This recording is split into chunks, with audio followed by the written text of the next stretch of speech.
Well, Nashville Supercross was a rough one. Although there was some good racing, we saw more people get knocked out of contention in one race than we have all year.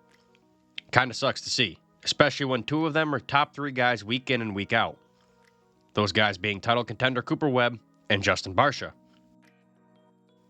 We will also be giving you updates on the Rock River Yamaha boys Grant Harlan and Benny Bloss. On top of that, we got a 250 class guy, Pierce Brown. First up, let's look at Cooper Webb. Now, I'm sure most of you already know his situation, as that they released info on that on Sunday. Webb confirmed he had a concussion.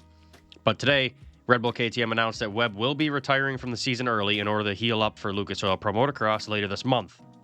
Red Bull KTM's announcement reads, quote, Cooper Webb's 2023 AMA Supercross Championship title challenge has unfortunately come to an early end following his crash at Nashville. The two-time 450SX champion will take the time to recover from the concussion he sustained in the incident. Webb said, "It hurts to have it end like this, but I can only hold my head high knowing that I gave it all."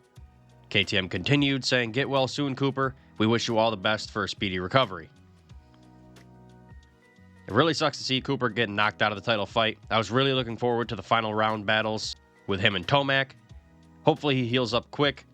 Can't wait to see what he's got in store for us in the outdoors. Next up, let's look at Troy Design's Red Bull Gas rider Justin Barcia. This one's a massive bummer. I mean, Bam Bam just started getting that fire burning inside him again. He was fresh off his first win of the year and all of these podiums. It was looking like he was going to spoil the final few rounds. Unfortunately, that's no longer a possibility.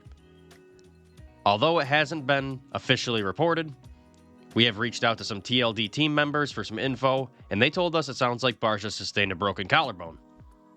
Obviously, how bad it is or the details or a return date isn't available yet, as we haven't been given an official update from the team. But most likely, Barcia will miss the rest of Supercross and probably a couple rounds of Lucas Oil Pro Motocross if he does get it surgically fixed. All right, next we have another TLD gas rider, and that's Barcia's 250 class teammate Pierce Brown. Brown announced last night that he had surgery for not one, but two injuries. The first injury was a broken hand that he sustained in a pro motocross prep last Friday, and the second one being a torn meniscus that he sustained roughly a month ago, and he also got that fixed in surgery yesterday. It sucks to see Brown out.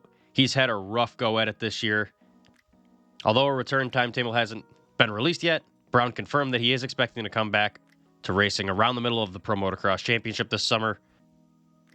On to the Man Luck Rock River Yamaha riders. Let's start with Benny Bloss. Bloss seemed to finally be getting used to that 2023 Yamaha. He rode KTM last year, so I'm sure that was a weird switch. But yeah, he earned his first top 10 in East Rutherford, and then he started looking pretty good in Nashville until he crashed out. I don't really know when or where Bloss crashed, but it ended his season for sure. Neither Bloss nor his team have released a statement, so we reached out to Bloss for an update.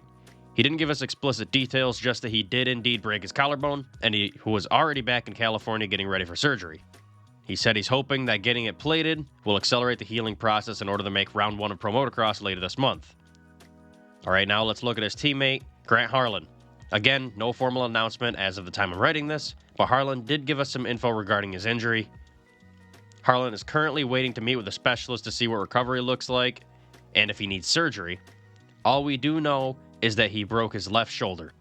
Any further breaks or details have yet to be announced, but that's all the information we have for that one.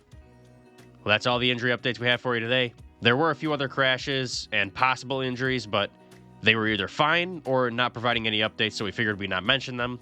If more updates do come out, we will provide them later. Thank you for watching. What are your guys' thoughts on so many riders being knocked out at one race? Let us know down below.